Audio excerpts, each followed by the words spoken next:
10ویں جماعت کے عزیز طلباء و طالبات، السلام علیکم ورحمۃ اللہ وبرکاتہ۔ آج کا جو ہمارا موضوع ہے وہ ہے مولانا محمد حسین آزاد کے حالات زندگی اور طرز تحریر۔ سب سے پہلے ہم مولانا محمد حسین آزاد کے حالات زندگی پر ایک نظر ڈالیں گے۔ محمد حسین 1830 میں دلی میں پیدا ہو گئے۔ آپ کا تخلص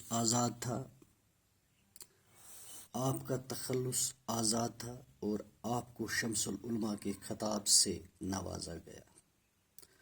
آپ کے والد کا نام محمد باقر تھا، جو خدا رسیدہ بزرگ تھے۔ جب محمد حسین نے ہوش سنبھالا تو ان کے والد نے انہیں محمد ابراہیم ذوق کی شاگردی میں رکھا۔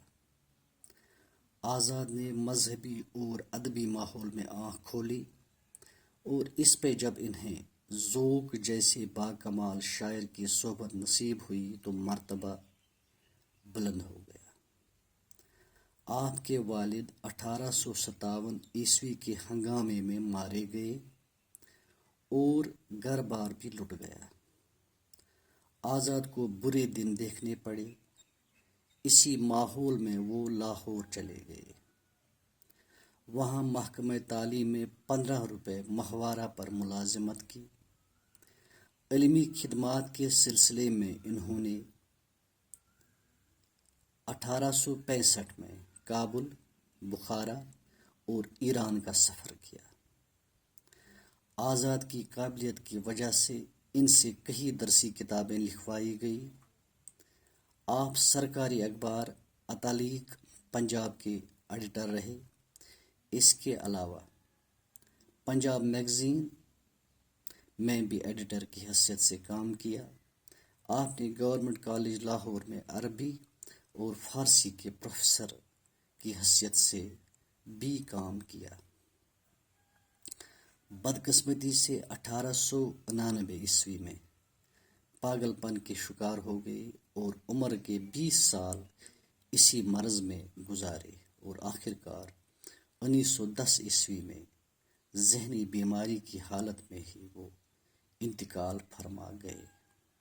تو یہ تھا بچوں مولانا محمد حسین آزاد کے حالات زندگی کہ انہوں نے وہ کب پیدا ہوئے، موت کب ہوئی، زندگی میں کیا کچھ کارنامے کیے اور کہاں پہ رہے۔ تو اب ذرا ان کی نظم نگاری یعنی طرز تحریر پہ ایک نظر ڈالیں گے۔ شمس العلماء محمد حسین آزاد کو جدید نظم کا بانی اور مجدد کہا جاتا ہے، کیونکہ عنوانی نظم نگاری اور نیچرل شاعری کی ابتدا انہی کے ہاتھوں ہوئی۔ آپ بڑے ادیب، نامی گرامی نقاد، مشہور نثر نگار، ماہر تعلیم اور ایک معروف اخبار نویس تھے۔ آپ فارسی کے استاد کامل تھے۔ مولانا کو بچپن سے شاعری کا شوق تھا۔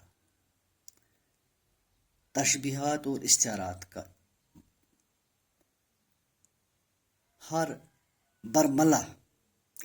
کا برملہ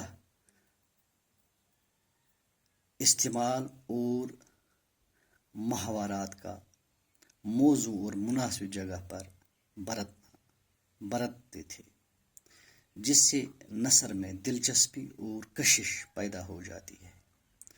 آپ کی زبان سادہ اور بے تکلف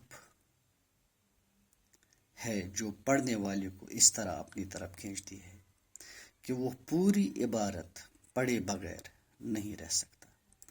آزاد اپنی تحریر میں ایک موسیقیت پیدا کرتے ہیں۔ ان کی تحریر میں انگریزی اور فارسی کی صاف گوئی اور بے تکلفی کا حسن موجود ہے۔ مولانا شبلی نے تو ان کی وفات پر انہیں خدائے اردو کہا ہے۔ یعنی یہ تھا مولانا محمد حسین آزاد کی نظم نگاری اور طرز تحریر پہ ایک نظر، یعنی وہ کس قدر بڑے ماہر، بڑے ادیب، استاد نثر نگار، مشہور تعلیم، مشہور نثر نگار، ایک باکمال استاد اور ایک ہر دل عزیز ایڈیٹر تھے۔ یہ ان کے کلام سے صاف، ان کی عبارات، ان کی تصانیف سے بالکل صاف اور واضح ہو جاتا ہے۔ بچوں شکریہ، وسلام۔